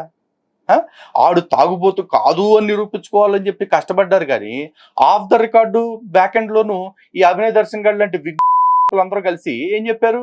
ఆడు ముందాగి సచ్చాడు అనే చెప్పారు. అర్థమైందా? తాగుబోతు ఎదవల్లారా. అయినా క్రైస్తవ దేశాల్లో ఈ మందు బ్రాండ్లన్నీ అక్కడి నుంచి వస్తున్నాయి మనకి, పాశ్చాత్య దేశాల నుంచి కాదా? అమెరికాలో చూడండి, పబ్బులని గబ్బులని గాలి తిరుగుళ్ళు తిరగటం, తెగ దాగి చచ్చిపోవటం, డ్రగ్స్ వాడటం, అడ్డగోలు సెక్స్లు ఇవన్నీ ఉండేది క్రైస్తవ దేశాల్లోనే. మరి అక్కడ మీ యేసు పవర్ పని చేయట్లేదా? అక్కడ నిల్డాస్పరండం అయిపోయాడా? చెప్తాను డాష్. ఇది నిండటం మందుతోటి తర్వాత బూత్ మాటలకు అంతులేదు. మా అత్త 10 తిడితే నేను 100 తిట్టాలి. సరే, తర్వాత మీ చేనులో ఏమైనా కాయలు ఉన్నాయి అనుకోండి, మీ చేనుల నుంచి మా చేనులకు వచ్చే వరకు ఒక 10 కాయలైనా తెంపుకొని గంపలేసుకొని రావాలి. నిజంగా మాట మాట్లాడుకుందాం. అది ఇప్పుడు హిందూ ధర్మంలో ఎక్కడైనా సరే, ఏ గుళ్ళో అయినా సరే, ఏ గ్రంథంలో అయినా సరే, మీరు దొంగతనం చేయండి, తాగి తిరగండి, వ్యభిచారం చేయండి, అబద్ధాలు ఆడండి, ఇవన్నీ చెప్పబడి ఉన్నాయా? లేదుగా. కానీ ఒక్కసారి సరదాగా బైబిల్లో చూసుకుందాం కదా. యెహోవాకి పానార్పణముగా మద్యమును సమర్పించుడి అనే మాట నీ పుస్తకంలోనే ఉంది. పాత నిబంధనలో లేవ్యాకాండం చూసుకోసారి. ఓకే. అలాగే యేసు తన మొట్టమొదటి మహిమ ఏం చూపించాడో తెలుసా? నీటిని సారాగా మార్చి అక్కడ ఉన్న వాళ్ళందరికీ పంచిపెట్టాడు. మద్యం తాగొద్దని చెప్పాడా? తాగమనే చెప్పాడు. పైగా నీ సామెతల గ్రంథంలో ఏముంది? ప్రాణము పోవుతున్న వానికి మద్యమునియుడి, మనోవ్యాకులమునందున్న వాడికి ద్రాక్షారసమునిగుడి, వాడు తాగి తన బాధలను మరచిపోతాడు అని ఉంది. దొబ్బి తాగమని నీ పుస్తకం చెప్తా ఉంటే నువ్వు వచ్చి నేను ఈ మతంలోకి మారాకే మందు మానేశానంటావు. అక్కడికి వెళ్ళిన తర్వాతే ముందు ఆగాలి న్యాయంగా అయితే. తెలుసా? మీరు మీ సిగ్గులేని బతుకులు. ఇక్కడ చెప్పండి, ఎవరెవరి దగ్గర ఉందా పాపం పోయే చెట్టు? పాపం పోయే చెట్టు ఎవరెవరి దగ్గర ఉందో చెప్పండి. ఇది ఎవరెవరి దగ్గర ఉందో ఆ పాపం పోయేది వాళ్ళ దగ్గర ఉన్నట్టే. అవును కదా. ఇది చూపిస్తే ఎట్లాంటి పాపాలు పోతాయో తెలుసా మీకు? చూపిస్తా చూడండి. చర్చికి రమ్మని చెప్తే సరే వస్తానని చెప్పి వెళ్ళింది. మందిరానికి వెళ్తా ఉంటాం అన్నారంట. మీలాంటి వాళ్ళ కోసం యేసు ప్రభు ఉన్నది. చేయొచ్చు, వ్యభిచారం చేయొచ్చు, యేసు నమ్ముకోవచ్చు. అలా పాపం చేసి చర్చికి వెళ్ళాలందరూ అలాంటి వాళ్ళే. అర్థమైందా? ఎట్లాంటి పాపము? అట్లాంటి పాపాలు అన్నమాట. చర్చికి వెళ్తే ఏంటి ప్రయోజనం? పాపాలు తొలగించే సెట్టును పట్టుకుంటే ఏటైతుంది అంటే నువ్వు అబద్ధాలు ఆడొచ్చు, వ్యభిచారం చేయొచ్చు, వారానికి ఒకసారి చర్చికి వెళ్తే మొత్తం అన్నమాట. అది మ్యాటర్. అది ఏం కాదక్క. కమాన్. పెట్టి దాచిపెట్టిన లాభం లేదు, అల్మార్లో పెట్టి దాచిపెట్టినా లాభం లేదు. 7వ రోజు చర్చికి వచ్చి కడుక్కుని వెళ్ళిపోవటమే. అది ఇందులో ఉన్న మందు తెలవని వాళ్ళకు పంచండి. ఈ పాపం పోయే మందు నా దగ్గర ఉందని ఇవ్వండి, పోతుంది. అది 6 రోజులు అడ్డమైన పనులు చేసుకోండి. 7వ రోజు వెళ్ళి ఓసారి ఏడిచేయండి, కడిగేసుకున్నట్టే. అప్పుడు కాల్చిన రక్తం ఇప్పటి వరకు వాసన పట్టకుండా, పురుగులు పడకుండా, ఎండిపోకుండా, మురిగిపోకుండా ఉందా అంటే ఉంది అన్నాడు ఆయన. అని చెప్పి బాప్టిజం తోట నీళ్ళని చూపెట్టి ఈ నీళ్లు యేసుక్రీస్తు రక్తానికి సాదృశ్యం. నేను చెప్పలా, అందులో దేవుడు లేడు, దేవుడు రక్తం మాత్రమే ఉంది. అది కంపు దొబ్బుతా ఉంటది అన్నమాట. ఒక్కసారి దాంట్లో ముంచినప్పుడు పాత బతుకు చచ్చిపోతుందని అర్థం, తిరిగి లేపినప్పుడు కొత్తగా జన్మించినట్టు అని చెప్పిండు. అయినాక నేను అడిగినా, అన్న దీనికి ఏమైనా టైం డేట్ కావాలనా అని అంటే ఏం అవసరం లేదు, చెరవ జత బట్టలు తీసుకొని రాపోండి అని చెప్పిండు. చెప్పి ఇద్దరికి ఒప్పింపు ప్రార్థన చేసి ఎప్పుడైతే ఆయన తల మించి వేటి ప్రార్థన చేసిండో ఆయన నోట్లోకి వచ్చే రక్తం ఆగిపోయింది. క్యాన్సర్ తగ్గిపోయిందంట. మరి బాప్తిజం తీసుకుని కుక్క సావు చచ్చిపోతున్న వాళ్ళంతా ఎందుకు చచ్చారు? నిన్న మొన్న ప్రకాష్ గంటలు అనేవాడు కిడ్నీ వ్యాధితోటి చచ్చాడు. 20 ఏళ్ల నుంచి కిడ్నీ రోగం ఉంది. ఎన్నోసార్లు మోకాలు దండేసి ప్రార్థన చేసి ఉంటాడు, ఎన్నోసార్లు బాప్తిజంలో స్వయంగా ఇచ్చుంటాడు, స్వయంగా అంతకుముందు బాప్తిజం తీసుకుని ఉంటాడు. మరి ఆ గంటలోని యేసుక్రీస్తు ఎందుకు కాపాడలేదు? ఎందుకంటే క్రైస్తవ్యం అనేది వన్ టైం సెటిల్మెంట్ కాన్సెప్టు. ముందు మతంలోకి వచ్చేటప్పుడు మాత్రమే ఇట్లాంటి ప్యాకేజీలన్నీ పనిచేస్తాయి. నిజానికి అది ప్యాకేజీ కూడా కాదు, అదొక పెద్ద లీకేజీ. ఎందుకంటే మతం మారిన తర్వాత నేను ఎందుకు మారాను అని చెప్పుకోవటానికి ఒక జస్టిఫికేషన్ కావాలి కాబట్టి ఇట్లా ఉందన్నమాట. ఆ లాయన్కి మునిగిలేసినంత మాత్రానే క్యాన్సర్ తగ్గిపోయిందిగా, రక్తం కారటం ఆగిపోయిందిగా. మరి ఏమో మునిగిలేసిందిగా, ఏమో ముక్కు కారటం ఎందుకు ఆగల, ఇందాకటి నుంచి తుడుచుకుంటూనే ఉంది. ఎందుకంటే అది అంబక్కు, ఇది రియాలిటీ కాబట్టి. మరి నాకు నా భర్తకి ఇద్దరికి బ్యాప్టిజం ఇవ్వడం జరిగింది. ఎప్పుడైతే బ్యాప్టిజం ఇచ్చిండో ఇంకొక మాట అడిగినా అన్న, బ్యాప్టిజం తీసుకోకుండా ప్రార్థన చేస్తే ఇవన్నీ ఏంటంటే పాపం రియల్ స్టోరీ కాదు కదా, ఒక్కోసారి ఒక్కోటి గుర్తు తెచ్చుకుంటా ఉంటది అనమాట. ఆయన నా ప్రార్థన వినడా అంటే బ్యాప్టిజం తీసుకొని ప్రార్థిస్తే నువ్వు తలుపు తీసుకొని లోపలికి వచ్చినట్లు, తీసుకోకుండా ప్రార్థిస్తే కిటికీలకు వెళ్ళి చూసినట్లు, బ్యాప్టిజం తీసుకొని ప్రార్థిస్తే పెళ్లి చేసుకున్నట్టు, తీసుకోకుండా ప్రార్థిస్తే ఎంగేజ్మెంట్ అయినట్టు అని చెప్పింది. మరి ఉంచుకున్నట్టంటే దానికి ఏం చెప్పలేదా? తర్వాత సరే బ్యాప్టిజం తీసుకున్నాక అసలు మతం మార్పిడి అంటేనే వ్యభిచారం. మీరు తెల్లారు లెగితే చేసేదే అది. మళ్ళీ శుద్ధపూస కబుర్లు, పెళ్ళి అని ఎంగేజ్మెంట్ అని. ఇప్పుడు బైబుల్లో ఈ రెండు చూపించండి. ఎంగేజ్మెంట్ పెళ్ళి అని రెండు ఉంటాయా ఎక్కడైనా? ఓన్లీ ప్రధానమే ఉంటుంది. ఆ ప్రధానాన్ని పెళ్ళి అనుకోవాలి. మరి దానికి ముందు ఎంగేజ్మెంట్లు, తొక్కల తోళ్ళు యాడ్ నుంచి వచ్చినాయి? కొత్త పిచ్చ కదా, తెలియదు. ఒకవేళ తప్పిదా నేను ఏమైనా తప్పు చేసిన అనుకో, ఎన్నిసార్లు అవకాశం ఉంటుందా బ్యాప్టిజం తీసుకోవడానికి అని అడిగిన. ఎందుకంటే మనం టీసీ పోగొట్టుకుంటే నకిలీ టీసీ ఇస్తారు కదా, అవునా? అట్లనే ఒక ఒరిజినల్ బ్యాప్టిజం తీసుకున్నాక మళ్ళీ ఏమైనా తప్పు చేస్తే నకిలీ బ్యాప్టిజం ఏమైనా ఉంటుందా అని అంటే ఆయన అన్నాడు, నువ్వు నువ్వు పుట్టినాక మీ అమ్మ కడుపులకు మళ్ళీ ఎన్నిసార్లు పోయి బయటకు వచ్చినావమ్మా అని అడిగాడు. అన్న కడుపులకి ఎట్లా పోతారన్నా అని అడిగిన.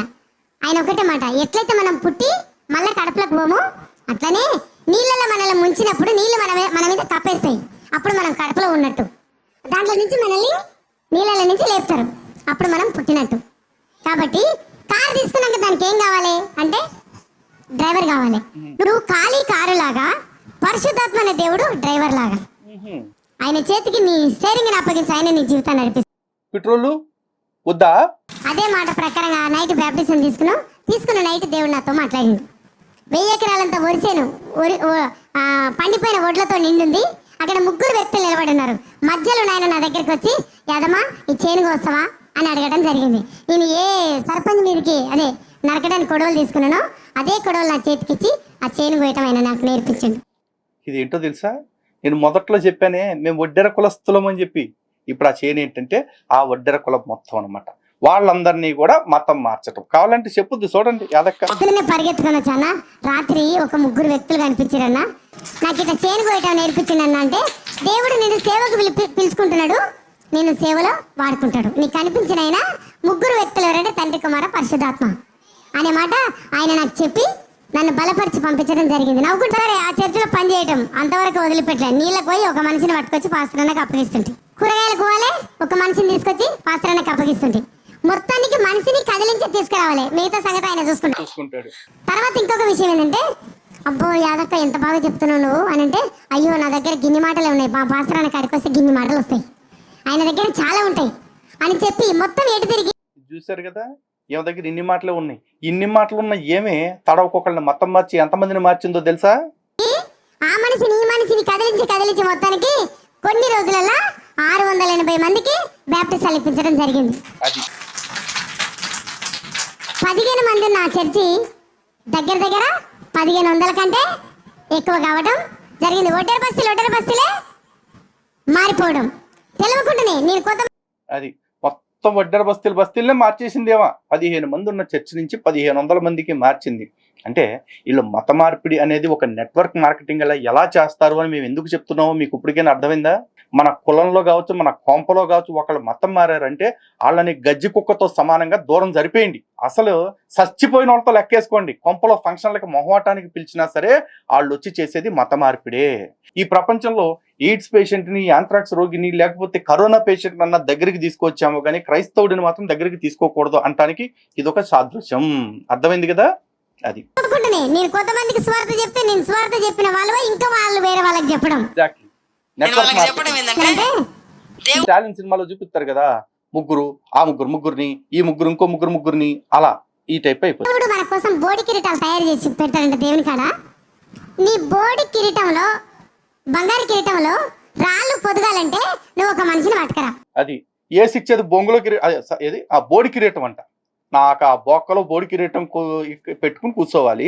ఆ బోడి కిరీటంలోకి మళ్ళీ మనకి రాళ్ళు కావాలంటే ఒక్కొక్కరిని మతం మార్చుకుంటూ తేవాలంట. ఇలా ఎంతమందిని మతం మారిస్తే అన్ని రాళ్ళు వస్తాయి. ఇప్పుడు అన్ని రాళ్ళు పెట్టుకుని ఆ బరువైన కిరీటాన్ని మోసుకుంటూ పరలోకంలో జావాలంటే బతుకంతా మనం ప్రార్థనలు మానేసి, మన ఆధ్యాత్మిక ఉన్నతి గురించి మానేసి, పక్కోడిని మతం మార్చి ఎలా లాక్కు రావాలి అనే దాని మీద దృష్టి పెట్టాలి. ఇప్పుడు అర్థమైంది వీళ్ళు మత మార్పిడి కోసం ఎందుకు అంత సైకోల్లా తయారవుతారు, జాంబిల్లాగా చేస్తారని. ఎందుకు? గొర్రెలు పిల్లల కంటే, గొల్లడు పిల్లల కంటే కాదు, గొర్రెల కంటే మంద పెరుగుతుంది అనే మాట వాళ్ళకి చెప్పుతూ అట్లా నడిపించడం గ్రామాలలోకి వెళ్ళి ప్రకటించాలి. అక్కడ సంఘాలు దేవుడు స్థాపించుకోవడం జరిగింది. ఎంత ఒక 35 సంఘాల వరకు దేవుడు నాకు ఇవ్వడం జరిగింది. గ్రామాలకు వెళ్ళి సువార్త ఎందుకు చేస్తున్నారు ఇప్పుడు అర్థమైందా? అలా వెళ్ళి మందని మతం మార్చేసి మందను పెంచుకుని 35 సంఘాలు చేసుకుందేమో. 35 సంఘాల్లోంచి ఒక్కొక్క సంఘం నుంచి ఎంతమంది ఉంటారు, ఎంతమంది దశంభాగాలు ఇస్తారు, ఆ దశంభాగాలతో వీళ్ళు ఊరపందుల్లాగా దున్నపోతుల్లాగా ఎలా బలుస్తున్నారు మీరు అర్థం చేసుకోండి. అంతేకాదు ఊరికే మతం మారుస్తారా అంటే అలా కాదు. దానికోసం వీళ్ళు చెప్పే మాయతత్తు కబుర్లు ఎట్లా ఉంటాయో ఒకసారి చూడండి. బైబిల్ ఎత్తి మీద పెట్టుకొని ఏసు నా వల్ల నాకు చదవచ్చును కాక అంత దూరం పెన్ను కనిపించి అది నడుస్తూ నా దగ్గరికి వచ్చి రాస్తున్న రీపిల్ దీపంలాగా మండుతూ నా నోట్లో కోవడం జరిగింది.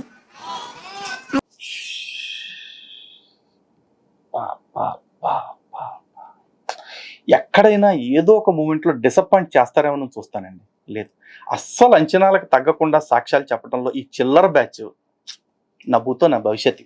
ఆ పెన్ను ఎప్పుడైతే నా నోట్లోకి వెళ్ళిందో ఎమ్మటే బైబిల్ ఉన్న నోరంతా ఇంకైందా, అక్షరాలు అర్థం కాలే.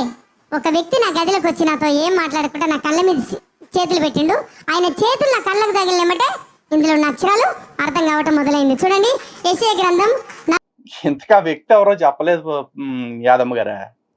సర్లే, ఈ దరిద్రం ఎక్కడతో పోయింది అనుకుంటే పొరపాటు. ఈ సాక్ష్యంలో కొన్ని చెప్పలేదు. ఇలాంటి ఆణిముత్యాలు గత సాక్ష్యంలో బోల్డ్ ఉంటాయి. అవి కొన్ని గ్లింప్సెస్ మీకోసం వేస్తున్నా, చూడండి ఒకసారి. ఒక స్థలాన్ని చూసి ఏసునామలేదు కొందరు కాక అనుకోవడం పోయేదాన్ని. కొత్తిమీర కట్ట కొనడానికి డబ్బు లేదు, అయినా దాని గురించి అట్లా ఆజ్ఞాపించుకుంటూ వెళ్ళిపోయేదాన్ని. అట్లా ప్రార్థన చేసి అడిగినప్పుడు ఏ స్థలాన్ని చూపించి ప్రార్థించినో అదే స్థలం దేవుడు నాకు 6 ఎకరాలు ఇచ్చిండు. ఎంత అన్యాయం అమ్మా! 35 సంఘాలు చేసుకుని కొన్ని 100 మందిని మతం మార్చి వాళ్ళు ఇచ్చిన దశంభాగాలు దొబ్బి తిని ఏసయ్య ఇచ్చాడు అంటావా? నువ్వు ఏసయ్య పేరుతో మతం మార్చిన వాళ్ళు దశంభాగాలు నీకు ఆ స్థలాన్ని సమకూరేలా చేశాయి. చూశారు కదా క్రైస్తవులందరూ, తెలుసుకోండి. మీరు ఇలా దశంభాగాలు పేరుతో ఇస్తే ఉంటే ఏమేమో ఏసునామం ఉన్న నాకు 6 ఎకరాలు కావాలి, ఏసునామం ఉన్న నాకు విల్లా కావాలి, ఏసునామం ఉన్న నాకు బిజినెస్ పెద్ద ఫ్యాక్టరీ కావాలి అని కోరుకుంటా ఉంటది అనమాట. ఏసి ఇచ్చేస్తా ఉంటాడు. అదే మీ పేరు మీద ఏసి ఇచ్చేస్తా ఉంటాడు అనమాట. దేవునికి మహిమ కలుగును గాక. దాంట్లో ఒక పెద్ద గుడిసె వేసినాం, కళ్ళుకోట లాంటి గుడిసె పెద్దది. ఒక 24 గుంజల గుడిసె వేయటం జరిగింది. ఆ గుడిసెను పట్టుకొని యేసునామమున ఈ గుంజలు పిల్లలు అవును గాక అంటే నా పక్కకున్న పిల్లలు ఆమేన్ అంటారు.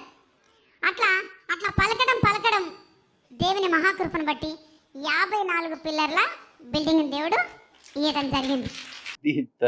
దీన్ని గనక ఏలో ఒక విజువల్ చేస్తుంటేనా, టెక్నాలజీ లేక వదిలేసాను కానీ యాదమ్మా అదిరిపోయేది. చూసుకో, నేను ఎక్కడ ₹1 అప్పు చేయలేదు. ఎవరికడ ఏమన్నా ఇస్తారా మీరు, ఏమన్నా ఇవ్వండి కొంచెం అని అడగలేదు. ఎందుకంటే నా దేవుడు రారాజు. అంతే మరి. వాళ్ళని నువ్వు అడిగేది ఏందో, అప్పుతో పని ఉంది. 1500 మందిని మతం మార్చి కూర్చుంటే వాళ్ళే ఇస్తారు. చెయ్యగలడు నా ప్రియుడు, ఎంతకైనా రాగలడు. ఏంటి నువ్వు కూడా ప్రసన్న బోల్ట్ స్కూలా? అరే రే రే రే రే రే రే రే ఇది ఎప్పుడు వచ్చింది? 19/11/2021 నాటి సాక్ష్యం. ప్రసన్న బోల్ట్ నిన్న మొన్న లైమ్ లైట్ లోకి వచ్చింది. అయితే ప్రసన్న బోల్ట్ కో టీచర్ ఉంది, అది యాదమ్మా. అది మీరు యేసుప్రభు నమ్ముకున్నందుకే నీ బిడ్డకి 27 ఏళ్ళ వయసు వచ్చింది, నీ బిడ్డకు భర్త దొరకట్లేదు అని తిట్టకుండా తిట్టడం జరిగింది మా బంధువులు. ఒకటడి నా కులాన్ని మతాన్ని చూడలే, యేసు నామమున మంచి అల్లుడు నా ఇంటికి తేబడిన గాక అని ప్రార్థన చేసుకోవడం జరిగింది. మంచి పాస్టర్ గారిని దేవుడు నాకు అల్లునిగా ఇచ్చిందండి. ఓ 2 చేతుల సంపాదన. ఆల్రెడీ అత్త 1500 మందిని మార్చి సంపాదిస్తుంది. ఇప్పుడు అల్లుడు వచ్చేసి ఆ 1500 మందికి ఇంకొక 1500 మందిని యాడ్ చేసుకుంటాడు. బాగుందిరా మీ సంపాదన, సంపాదించుకోండి. అయితే వాళ్ళ కోసము ఒక గొలుసు కావాలని అడిగిండ్రు. 1 తులం గొలుసు పెట్టచ్చు కదా మీ అల్లునికి, ప్రార్థన చేసిన. ఎందుకంటే పరలోక బంగారం అంతా మనదే. పరలోకంలో బంగారు వీధులలో నడిచేదాము అనే ఒక పాట ఉంటుంది కదా. అయితే బైబిల్ చదువుతున్నప్పుడు నాకు ప్రకటన గ్రంథంలో కనిపించింది, యేసు నామములో పరలోక బంగారంలో నుంచి 1 తులం గొలుసు రోడ్డు మీద పడును గాక అని ప్రార్థన చేసుకున్నా. 4 గంటలకు అడిగిన 7 గంటలకు ఉప్పల రింగ్ రోడ్ కాడ దొరికిందండి. హైదరాబాద్లో ఉప్పల్ అనే ఏరియా ఒకటి ఉంటుంది. తులం అంటే తులమే. యేసు నామానికి మహిమ కలుగును గాక. నాకేం అర్థం కావట్లేదమ్మా. 6 ఎకరాలు అడిగావు, 54 పిల్లర్ల బిల్డింగ్ అడిగావు, అన్నీ ఇచ్చాడుగా. వాటి మీద వచ్చే ఆదాయంతో గొలుసు కొనుక్కోలేకపోయావా? ఎవడో అమాయకుడు గొలుసు పాదొబ్బుకుంటే పోలీస్ స్టేషన్కి తీసుకెళ్ళి ఏమండి నాకు దొరికిందని ఇవ్వాలి. అది కదా నీతి, అది కదా విశ్వాసం, అది కదా పాపం లేని జీవితం. నీ పాపిష్టి బతుక్కి దొరికిందే నాదనుకుని, పరలోక బంగారం అనుకుని, పరలోకం నుండి పడ బొచ్చి అనుకుని కొంప కట్టుకెళ్ళిపోయి అల్లుడికి కట్నం చదివిచ్చావా? ఆడు పాస్టే సిగ్గు లేకుండా తీసుకుని ఈ పరలోకం సంచా. Control control control. నీతి తక్కువ జాతి, నీతి తక్కువ ముఠ ఎక్కడుంటారంటే ఈ మత మార్పిడి మాఫియాలోనే ఉంటారు. ఇగో ఒక 5 ఏళ్ల క్రితం ఎవరిదన్నా ఉప్పల్ చౌరస్తా దగ్గర గొలుసు పోదొబ్బుకున్నోడు ఉంటే గనక యాదికి తెచ్చుకోండి, యాదమ్మ పేరు మీద అక్కడ పోలీస్ స్టేషన్కి వెళ్ళి మీ గొలుసు తెచ్చుకోండి. అది మ్యాటర్. అదే కాకుండా ఈ అనాథ పిల్లలు నా దగ్గర ఉన్నారు. మోడీ డబ్బులు ఆపేసినప్పుడు వాళ్ళకి పెట్టడానికి నా దగ్గర లేకుండే ఏటీఎం. అమ్మా, మోడీ గారు చేసిన పనులు ఎక్కడ ఫలితాలు ఉన్నాయా అనుకుంటున్నా, ఇక్కడ ఉన్నాయా? అమ్మా అమ్మా అమ్మా అమ్మా అమ్మా, మోడీ గారు ఆపకపోతే నీకు కూడా విదేశీ డబ్బులు వస్తున్నాయి. మరి విదేశీ డబ్బులు వస్తున్నప్పుడు గొలుసు కోసం ఆడిని అడుక్కోవటం ఎందుకు? కొనుక్కోవచ్చుకోవటే. దగ్గర పోయి ప్రార్థన చేసిన, యేసు నామమున ఏటీఎం లో నా అకౌంట్ లో 270 రూపాయలు ఉండే, యేసు నామమున ఈ ఏటీఎం లో డబ్బులు వచ్చును గాక అని పలకడం జరిగింది. ఎందుకంటే దేవుని మీద పరిపూర్ణమైన విశ్వాసం నాకు ఎట్లుండదని దేవుడి ఇక్కడ ఉంటే ఇట్లా పట్టుకున్నట్టు అనిపిస్తుంది నాకు. సరే, దేవుడిని పట్టుకోవటం గురించి, అదే దేవుడిని పట్టుకోవటం గురించి తర్వాత చూడొచ్చు. కానీ ఇంతకీ వెనకాల ఏంటి? అరటిగెలలో ఆ పూలుగా పెట్టి ఆడేమన్నా చెప్పాడు కదా, పూలు పెట్టుకుంటే బజార్ వాళ్ళు, నువ్వు బజార్ బ్యాచేనా? ఆ తర్వాత అక్కడ ఏదో దీపారాధన కుందొకటి పెట్టారు. ఈ వ్యవహారం అంతా ఏంటి నాకు అర్థం కావట్లా.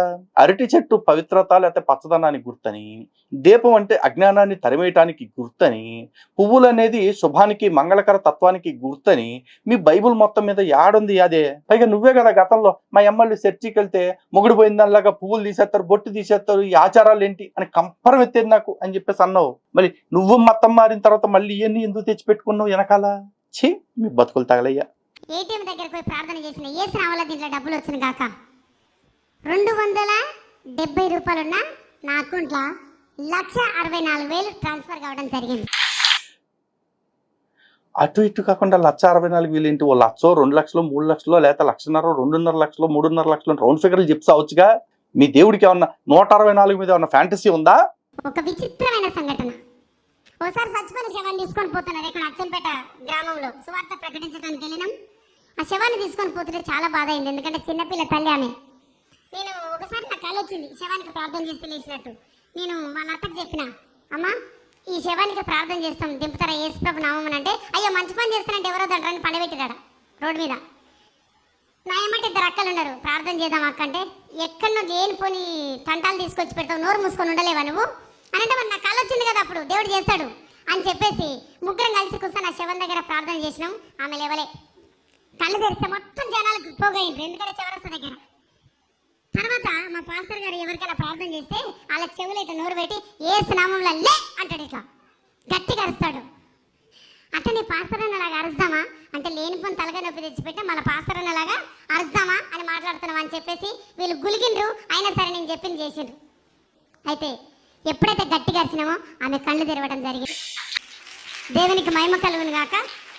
కలుగుద్దులే కానీ మరి ఎంత ఆత్రం ఉన్నప్పుడు ఆ పగడాల గడి దగ్గరికి వెళ్ళి ఏస్తున్నామం నా లెగ తాగుపోతే అదవా అని చెప్పుకుంటే లేచేవాడేమో, ట్రై చేయాల్సింది. లేకపోతే నిన్న గంటలోడు ఆవిడ ఉన్నాడు కదా, ఆడి దగ్గరికి వెళ్ళిపోయి ఏస్తున్నామన్న నీకు గంట లెగును కాక, అదే ఈ గంటలోడు లెగును గాక అని ఉంటే లేచేవాడేమో. నీకు గోల్డెన్ ఆఫర్ ఇస్తున్నా, ఇప్పుడైనా సరే ఒక్కసారి ఆడు సుందరరావు గడుకు హాస్పిటల్లో పడి ఉన్నాడు మంచం మీద ముసలాడు, ఆడి దగ్గరికి వెళ్ళి ఏస్తున్నామం నీళ్ళు లేచి పరిగెత్తును గాక అంటే లేచి పరిగెడతాడే ఒకసారి ట్రై చేయాల్సింది. అనవసరంగా హాస్పిటల్ బిల్లు బొక్క అయిపోతాయి అక్కడ. సిగ్గులేని బ్యాచ్, సిగ్గులేని మాటలు.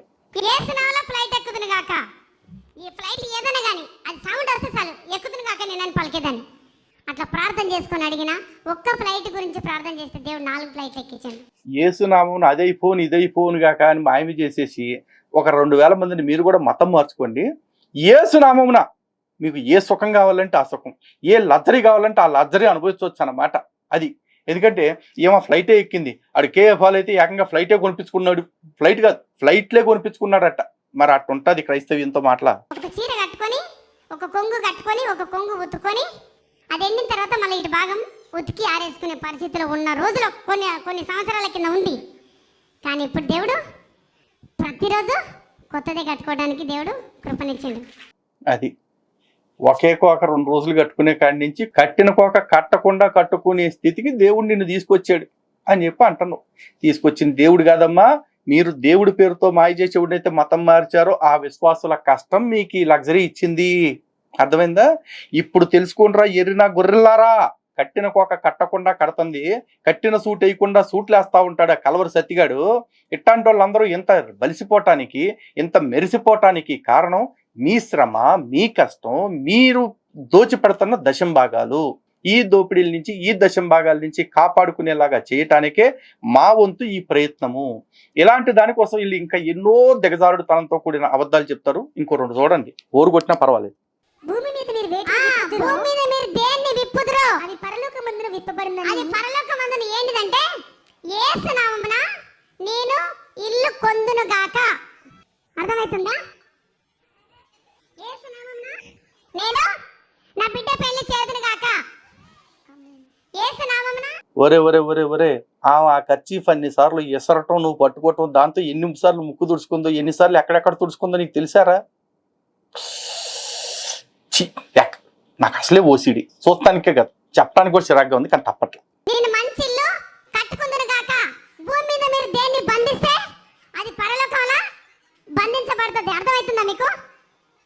భూమి మీద మనం దేన్ని విప్పితే అది పరలోకంలో విప్పబడుతుంది. చీరలు రోజు ఇప్పుతాం కదా, మరి మనం బట్టలు ప్యాంట్లు అన్ని ఇప్పుతా ఉంటాం కదా, అవన్నీ కూడా పరలోకంలో రోజు ఇప్పటమే అవుతుందా? ఏమోలే, మీకు అన్ని రుచిగానే ఉంటాయి. హల్లెలూయా. యేసు నామమున ఈ మందిరం పెద్ద స్లాప్ మందిరం అవును గాక. ఆమేన్. యేసు నామమున ఈ గ్రౌండ్ అంతా పుణ్యక్షేత్రం అవును గాక. ఆమేన్. మనం చేసే ప్రార్థన ఏది గుట్టిగా పోదు. భూమి మీద మీరు దేన్ని బంధిస్తారో అది పరలోకంలో బంధించబడుతుంది. భూమి మీద మనం దేన్ని విప్పుతామో అది పరలోకంలో విప్పబడుతుంది. వారానికి ఒకసారి ఇక్కడ జరిగే వాక్యం, పాస్టర్ గారు చెప్పే వాక్యం మనం బిర్యానీ తిన్నట్టుంటది. ప్రతిరోజు అయితే తెల్లనం వండుకోవాలి కదా మనం. నాకేం మాట్లాడాలో అర్థం కావట్లేదురా. ఇప్పుడు మతం మారినోడు అంటే నాకు మాటలు స్తంభించిపోతున్నారా ఈ దరిద్రాలన్నీ చూస్తుంటే. ఎదవలను చేసి మతం మారుతారని తెలుసు, కానీ మతం మారిపోయిన తర్వాత కాలని ఎదవల కంటే హీనంగా ఇంత దారుణంగా వాడుకుంటారా?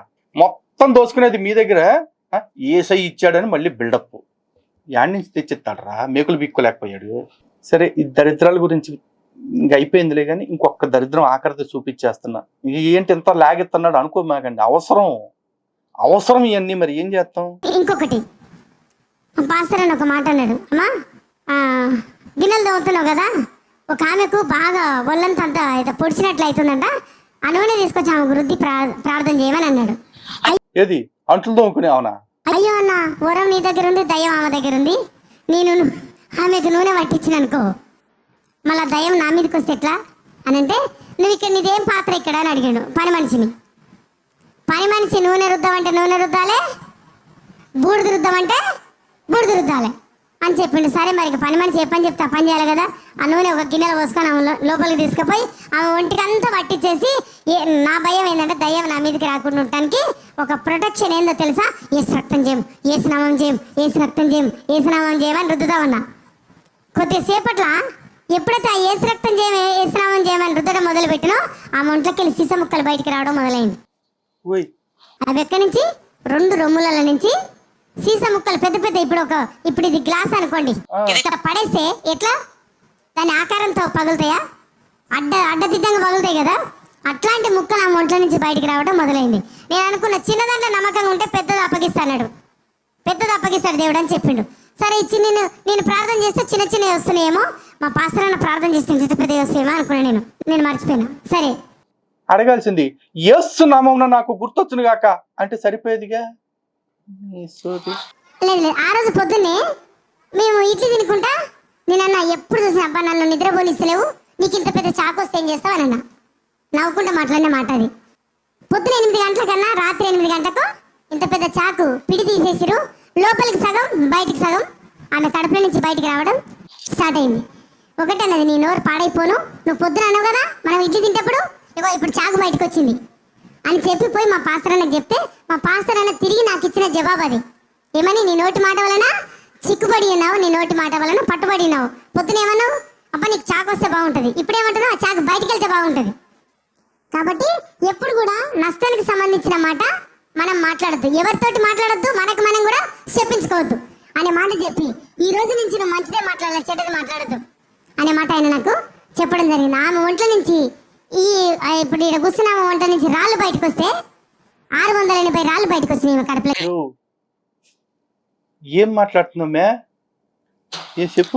ఆమె కడుపులోకి వెళ్ళి వచ్చినాయి ఏంటివి, ఇంత పెద్ద చాకులు, ఒక 15 చాకులు, మేకులు, సూతులు, రకరకాల వస్తువులు ఆమె వంట నుంచి. ఇప్పుడు అవన్నీ కలిపి ఒక చర్చ కట్టేసుకోవచ్చు అయితే, రాళ్ళు, మేకులు, ఇనప చాకులు అన్నీ కలిపి.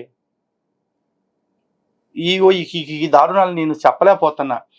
మీ బొక్కలోది యాదమ్మ కంటే రెబ్కానే శుభ్రమైంది కొద్దిగా, మొత్తం తన మీదకి వచ్చినట్టుగా చెప్పుకుని వచ్చింది. ఊళ్ళో వాళ్ళందరికీ గాజు పెంకులు అంటది, కత్తులు అంటది, రాళ్ళు అంటది, ఇంకా 4 రోజులు అయితే సిమెంట్ కట్టలు కూడా వచ్చినాయి అని చెప్పిద్ది. ఎందుకు వచ్చింది దరిద్రంలే కానీ ఇక చాలు. అయ్యా, ఈ చిల్లర సాక్ష్యాలు ఎంత చాండాలంగా ఉంటాయో, ఈ సాక్ష్యాల పేరుతో ఇలా మత మార్పిడి కోసం చేసే ప్రయత్నాలు ఎంత దరిద్రంగా ఉంటాయో ఇంకా చాలా ఎక్స్పోజ్ చేయాల్సి ఉంది, చాలా మందిని ఎక్స్పోజ్ చేయాల్సి ఉంది. కానీ దయచేసి సాక్ష్యాల పేరుతో మోసపోతున్న వాళ్ళు ఎవరైతే ఉన్నారో వాళ్ళని కాపాడుకోవటానికి ఇటువంటి అవకాశాలు ఇస్తున్న ఇటువంటి దొంగ సాక్షులకి, చిల్లర సాక్షులందరికీ వేల దండాలు చెప్తున్నా. ఎందుకంటే క్రైస్తవ్యం మొగ్గ గుడిసిపోవాలంటే ఎవ్వరు అక్కర్లా, ఈ సాక్ష్యాలు చెప్పేవాళ్ళు చాలు. ఈ సాక్ష్యాలు చెప్పేవాళ్ళ వల్ల క్రైస్తవ్యం సర్వనాశనం, దుంప నాశనం అయిపోతుంది. దీనికి మేము గ్యారంటీ ఇస్తున్నాం. ఓకే, సో మరో చిల్లర సాక్ష్యంలో మళ్ళీ కలుద్దాం. జై శ్రీరామ్, భారత్ మాతాకి జై. ఈ మత మార్పిడి మాఫియాతోటి, ఈ దొంగ సాక్షులు, చిల్లర సాక్షులతోటి తస్మాత్ జాగ్రత్త.